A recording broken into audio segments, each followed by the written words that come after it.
Sorry, I'm muted. Thank you, Brendan. We're starting to get some questions in the chat box, and I don't know if you want me to read them. If you want to go down and look at them, it might be easier for you to do it that way. Whatever your preference. The first one is, Brendan, great work. Did you look at any interactions with soil depths? What were the sampling depths? I may have missed it when you presented it.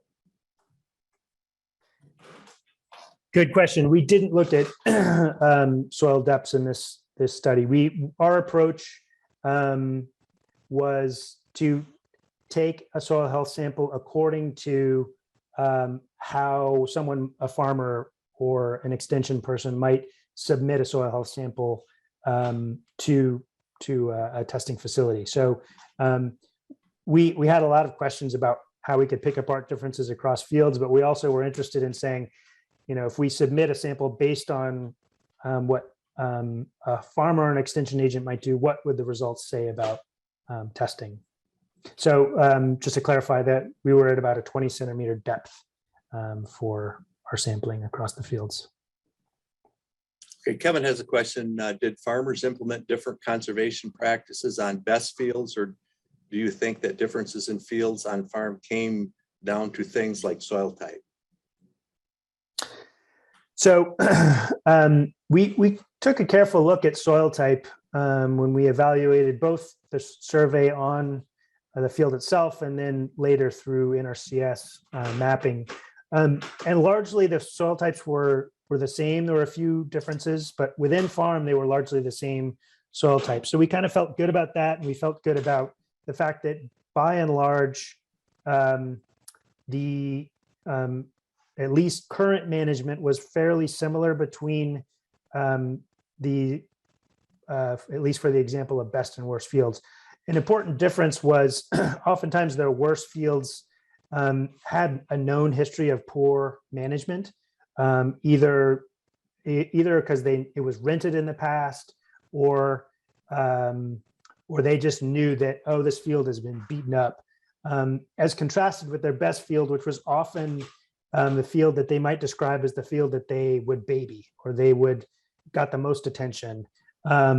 So I think there's sort of levels of attention that and ways of thinking that occur on farm that aren't necessarily easily incorporated into how the fields are ultimately managed.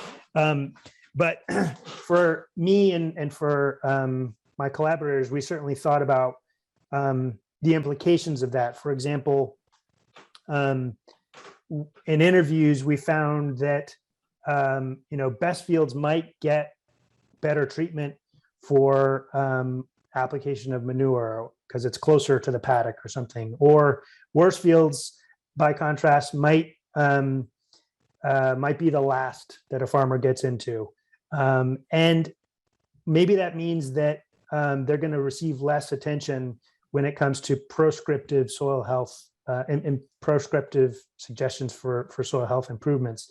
So one thing I found myself kind of scratching my head about was, well, will farmers, if they have a field with the worst soil health measure, will that necessarily mean that it gets the most attention? When part of the setup, I think the experimental setup that emerged was that the best fields were getting the most attention, and the worst fields the farmers felt weren't necessarily worth it, either because of history or other factors that had to do with on-farm circumstances. Okay, Brendan, thank you. There's the next question, Paul. Thank you for sharing the results. Where can we find more information about your research? So you can find me on my website for the School of Environment and Sustainability, but I'm also happy to just share a PDF. I don't know if I could do that. I'm happy to share it in. We can share that on the Nexus site as part of your. We'll put a link in there so people can get a hold of that research. Great. I'm happy to share the PDF too. So this is a sort of partial results from a paper that came out just recently, which I'm happy to share. So. Yes, I have a question. What are the impediments to making soil health testing results or individual metrics kind of actionable in terms of soil management? how do we apply these soil tests to management? So again, following on from the initial genesis sort of this work, the question is, and it's sort of a question I'll put to everyone, maybe for discussion.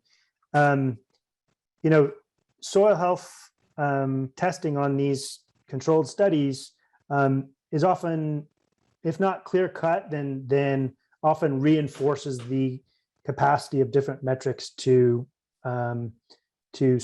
suggest or promote different management types.